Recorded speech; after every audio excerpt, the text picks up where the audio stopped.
나는 그의 연설을 생중계로 봤다. 그 순간 내 인생 전체가 무너지는 소리가 들리는 듯 했다. 내가 평생을 바쳐 지켜온 가족의 비밀이 단 한마디 말로 산산조각 나는 소리였다. 그 연설은 전국적인 행사였다. 미래 리더 포럼이라는 이름의 그 무대에서 내 손자 민준이가 마이크를 쥐고 있었다. 12살의 나이로 그는 이미 눈에 띄는 재능을 보였다. 학교에서부터 사회활동까지 모든 게 완벽했다. 하지만 그날 그는 가족에 대해 이야기했다. 저의 할아버지는 언제나 멀었어요. 일만 하시고 집에 오시면 피곤해서 말도 안 하시죠. 하지만 이분이 제게 필요한 아버지 상이세요. 그리고 그는 무대 옆에 서 있는 남자를 가리켰다. 그 남자 김태호. 내 가장 가까운 친구, 아니 형제처럼 여겼던 자. 나는 그 순간 사무실 책상에 앉아 노트북 화면을 뚫어지게 쳐다보고 있었다. 서울의 번화가 한복판, 강남의 고층 빌딩 30층. 창밖으로 보이는 네온 사인이 번쩍거렸지만 내 시야는 좁혀들었다. 손이 떨려 커피 잔을 엎었다. 뜨거운 액체가 무릎을 적셨지만 아프지 않았다. 아픔은 가슴에서부터 올라왔다. 왜 민준이가? 왜 태호를? 그날 밤 나는 집으로 돌아가지 않았다. 대신 차를 몰아 한강 다리로 갔다. 바람이 세차게 불어 다리 난간이 삐거덕거렸다. 아래로 흐르는 강물은 검고 차가웠다. 나는 담배를 꺼내 물었다. 20년 만에 처음이었다. 연기가 폐를 태우는 느낌이 오히려 현실감을 주었다. 태호와 나는 대학 시절부터 함께였다. 같은 동아리, 같은 꿈, 그는 변호사, 나는 기업인. 우리는 서로의 성공을 축하하며 술잔을 부딪혔다. 내 아내, 지은이가 태호를 오빠라고 부르던 그 시절까지. 하지만 그 모든 게 거짓이었다. 민준이의 아버지, 내 아들 현우는 5년 전 교통사고로 죽었다. 그 사고는 단순한 실수였다고들 했다. 술을 마시고 운전한 무책임한 젊은이의 실수. 현우는 그날 회사 파티에서 늦게까지 있었다. 집에 오지 않았다. 다음 날 경찰이 문을 두드렸다. 음주운전입니다. 사망. 나는 현우의 장례를 치렀다. 지은이는 무너졌다. 민준이는 5살이었다. 그는 울지 않았다. 그냥 자빠 어디 갔어? 라고 물었다. 그 후로 나는 가족을 위해 더 일했다. 더 많은 돈, 더 큰 집 하지만 그 빈자리를 채울 수 없었다. 태호는 그때부터 더 가까워졌다. 형, 내가 도울게. 지은이랑 민준이 챙길게. 그는 주말마다 우리 집에 왔다. 민준이를 데리고 축구를 하고 지은이와 요리를 했다. 나는 고마웠다. 정말로. 그런데 왜 민준이가 태호를 아버지 상이라고 불렀을까? 그 연설 뒤에 숨겨진 게 뭐지? 다음 날 아침, 나는 태호에게 전화를 걸었다. 어제 연설 봤어. 민준이 왜 그래? 내 목소리는 차분했다. 억지로. 태호는 한 박자 늦게 대답했다. 아, 그거. 민준이가 그냥 감정적으로 말한 거야? 형, 너무 신경 쓰지 마. 그의 웃음소리가 평소와 같았다. 하지만 나는 느꼈다. 그 뒤에 숨겨진 떨림을. 나는 사무실로 가지 않았다. 대신 현우의 사고 기록을 다시 파헤치기 시작했다. 경찰 보고서, 블랙박스 영상, 증인 진술. 5년 전 나는 슬픔에 빠져 제대로 보지 않았다. 하지만 이제 모든 게 달라 보였다. 현우는 술을 마시지 않았다. 파티에서 그는 물만 마셨다. 증언이 있었다. 현우 씨는 운전 대기자였어요. 태호 씨가 술 마시고 현우 씨가 대신 운전했죠. 태호가 그날 파티에 있었다고? 내 심장이 쿵쾅거렸다. 나는 컴퓨터를 켜고 구글을 검색했다. 김태호 현우 사고. 아무것도 나오지 않았다. 하지만 내 이메일 속 현우의 마지막 메시지가 떠올랐다. 아빠, 태호 형이 이상해. 회사에서 무슨 일 있는지 물어보지 마. 현우는 태호의 회사에서 인턴을 했었다. 태호의 법률 사무소. 나는 태호의 사무소로 차를 몰았다. 종로의 오래된 빌딩. 엘리베이터가 올라갈 때 내 손에 땀이 배었다. 문을 열자 비서가 미소 지었다. 김태호 변호사님 뵙고 싶으신가요? 내일 급한 일로 그녀가 통화했다. 지금 안 계세요? 오후에 오세요. 거짓말. 나는 창밖에서 그의 차를 봤다. 검은 벤츠, 주차장에 서 있었다. 나는 기다렸다. 2시간. 마침내 태호가 나왔다. 코트 차림, 우산을 들고. 비가 다시 내리기 시작했다. 나는 차에서 내려 그를 불렀다. 태호야. 그는 돌아봤다. 얼굴이 창백해졌다. 형. 어떻게 여기? 나는 다가갔다. 현우 사고. 내가 운전한 거지? 현우가 대신한 거 아니야? 그의 눈이 흔들렸다. 형, 무슨 소리야? 그건 나는 그의 팔을 잡았다. 민준이 연설. 그게 우연이 아니야? 내가 민준이한테 무슨 말을 했어? 태호는 팔을 뿌리쳤다. 놔. 형, 이건 오해야. 집에 가서 이야기하자. 하지만 그의 눈빛은 달아났다. 그는 도망치듯 택시를 타고 사라졌다. 그날 밤 나는 지은이를 만났다. 카페에서. 그녀는 여전했다. 아름답고 차분한. 오빠, 무슨 일 있어? 그녀의 목소리가 부드러웠다. 나는 물었다. 태호랑 무슨 사이야? 현우 죽은 후로 그녀의 손이 멈췄다. 커피 숟가락이 테이블에 부딪혔다. 그냥. 친구지. 왜? 하지만 그녀의 눈은 피했다. 나는 집으로 돌아갔다. 민준이는 방에 있었다. 숙제 중 할아버지, 그는 웃었다. 하지만 그 미소 뒤에 어제의 연설이 스쳤다. 민준아, 어제 왜 태호 아저씨를 그렇게 불렀어? 민준이는 고개를 들었다. 할아버지 일만 하시잖아요. 태호 아저씨는 재미있어요. 아빠처럼. 그 말에 내 가슴이 찢어졌다. 그 후로 나는 파헤치기 시작했다. 태호의 과거. 그는 현우의 사고 직전 회사에서 횡령 의혹이 있었다. 현우가 그걸 알았다. 현우는 태호를 도우려 했지만 태호는 현우를 제거한 건가? 사고는 음주운전으로 위장됐지만 블랙박스 영상을 다시 보니 차가 의도적으로 방향을 틀었다. 누군가 핸들을 건드린 흔적. 나는 변호사를 고용했다.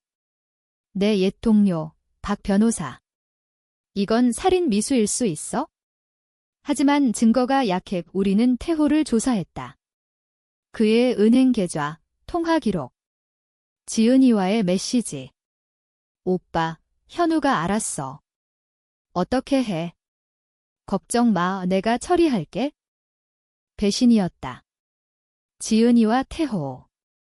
현우가 죽기 전부터. 현우는 그걸 알았고 나한테 말하려 했지만 태호가 막았다. 현우는 아버지인 나를 보호하려 태호의 범죄를 덮으려 했고 그 대가로 죽었다. 나는 그 죄를, 현우의 죽음을 내 탓으로 여겼다. 내가 더 현우를 챙겼어야 했다. 이제 나는 결정했다. 복수. 하지만 어떻게? 법으로? 아니, 그건 너무 깨끗하다.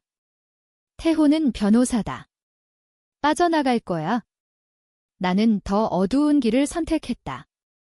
그의 비밀을 파헤치고 그의 삶을 무너뜨릴 거다. 민준이를 빼앗아 지은이를 파괴하고 태호를 절망의 구렁으로 밀어넣을 거다. 하지만 이 복수는 나를 삼킬까? 민준이는 아직 모른다. 그는 태호를 좋아한다. 지은이는 내 아내였다. 사랑했다. 이 길이 끝나면 나는 남을 게 뭐지? 다음 날 나는 태호의 사무소 근처 호텔에 머물렀다. 창가에 서서 그의 빌딩을 지켜봤다. 서울의 아침은 바빴다. 사람들, 자동차, 지하철 소리. 하지만 내 머릿속은 고요했다. 차가운 계획으로 가득 차 있었다. 첫 번째 단계, 증거 수집. 박 변호사가 보낸 파일을 열었다. USB에 담긴 자료. 태호의 횡령 증거. 그의 사무소가 대형 기업의 로비를 도왔고 현우가 그 서류를 우연히 봤다. 현우는 태호에게 형, 이건 안 돼, 신고해야 해라고 말했다. 태호의 답변 메시지, 현우야, 가족이잖아. 도와줘. 하지만 현우는 거부했다. 그날 밤, 파티. 태호가 술을 권했다. 현우가 거절하고 운전대를 잡았다. 그리고 사고. 블랙박스 영상은 유튜브에 업로드된 버전이었다. 누군가 유출한 것, 차가 커브에서 미끄러지며 핸들에서 손이 떨어지는 순간. 그 손 태호의 시계. 은색 롤렉스, 현우가 선물한 거였다. 태호가 핸들을 잡고 현우를 밀치려 한 거다. 나는 이를 악물었다. 현우는 죽기 직전 내게 편지를 썼다. 아빠, 미안해. 태호 형이, 믿지 마. 하지만 그 편지는 장례 후에 도착했다. 우편 지연. 나는 읽고 울었다. 이제 그 편지를 무기로 삼을 거다. 지은이에게 전화했다. 오늘 저녁 만나자.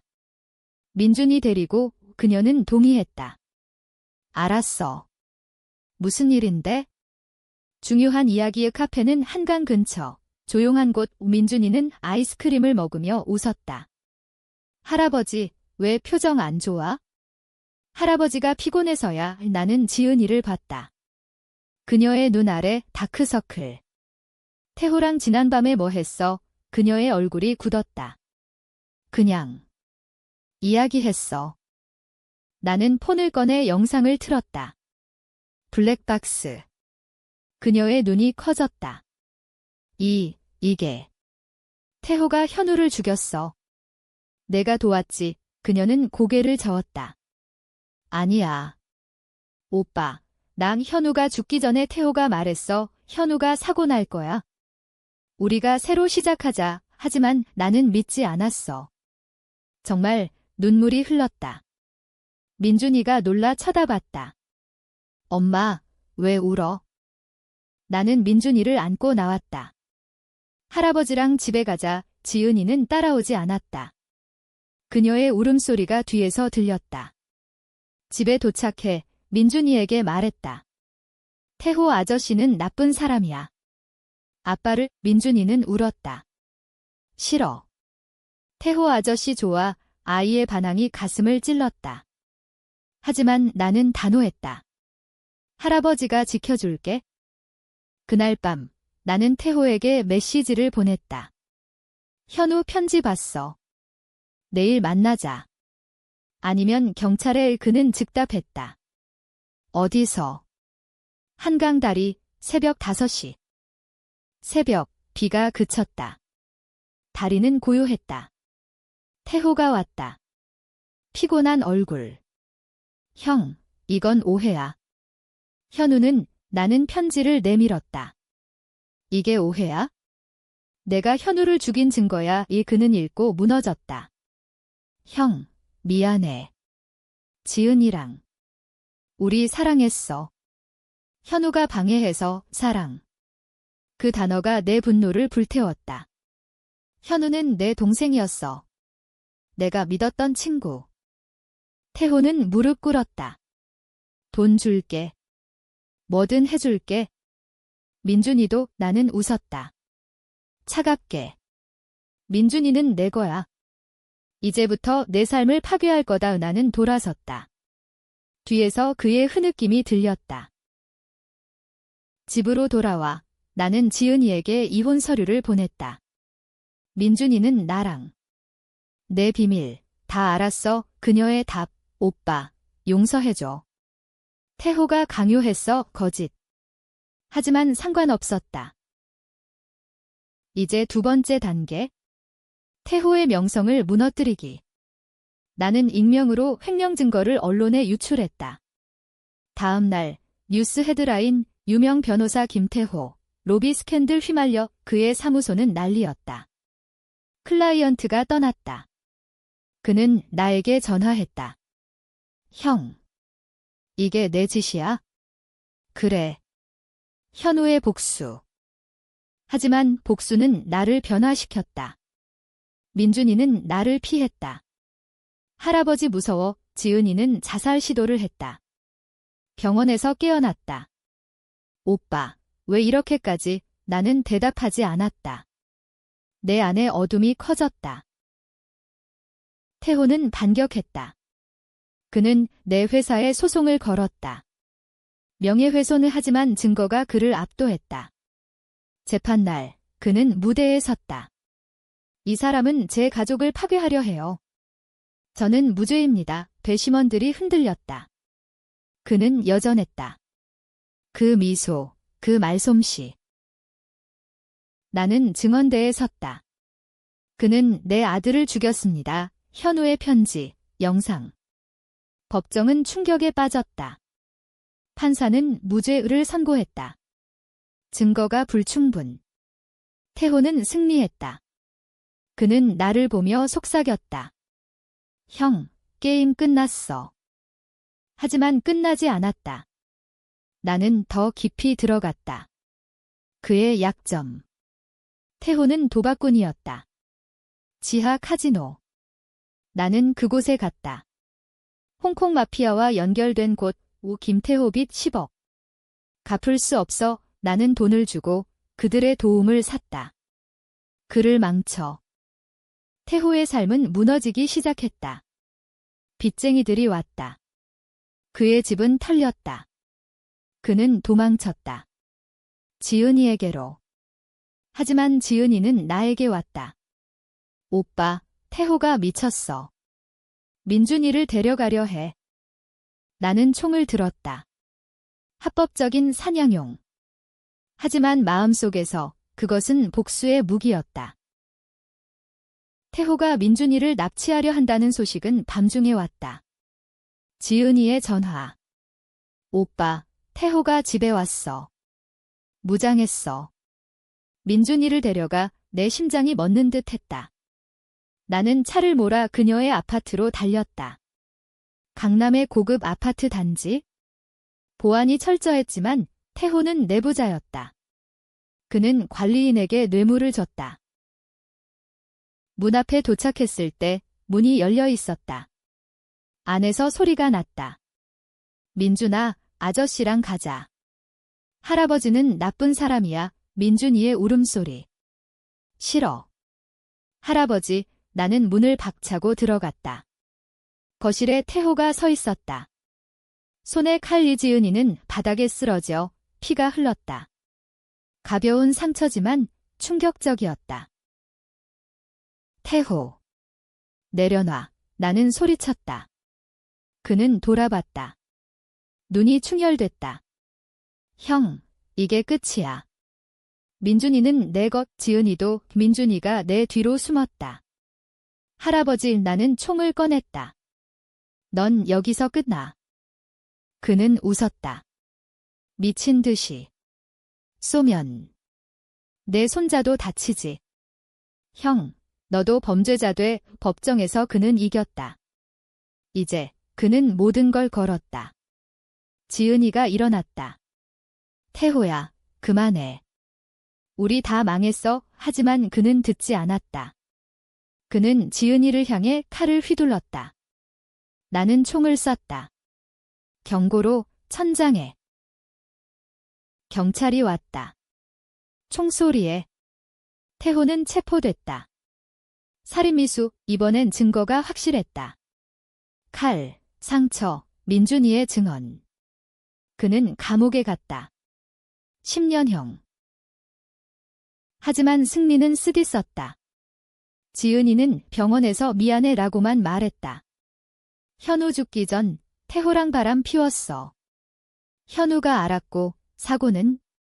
태호가 계획했지만 나는 모른 척했어.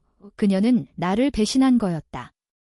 현우의 죽음에 간접적으로 공모한. 나는 그녀를 용서할 수 없었다. 이혼은 성립됐다. 민준이는 나와 살았다. 하지만 그는 변했다. 할아버지, 왜 엄마 버렸어? 태호 아저씨도 미워. 아이의 질문이 나를 괴롭혔다. 나는 가족을 지키려고 라고 대답했다. 하지만 진실은 복수였다. 태호의 재판 후 나는 그의 편지를 받았다.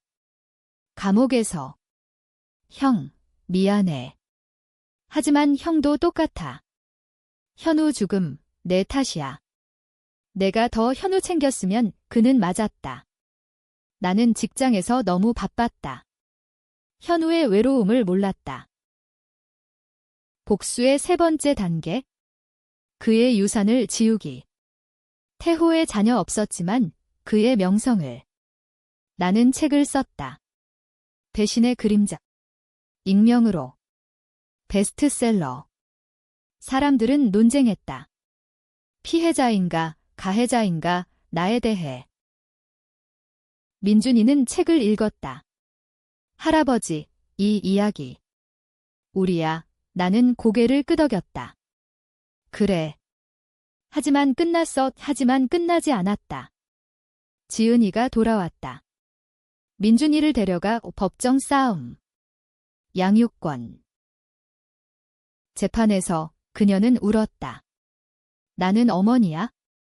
그는 할아버지만 증인들, 그녀의 이웃, 지은 씨는 좋은 엄마의 태호의 편지, 지은이는 무죄.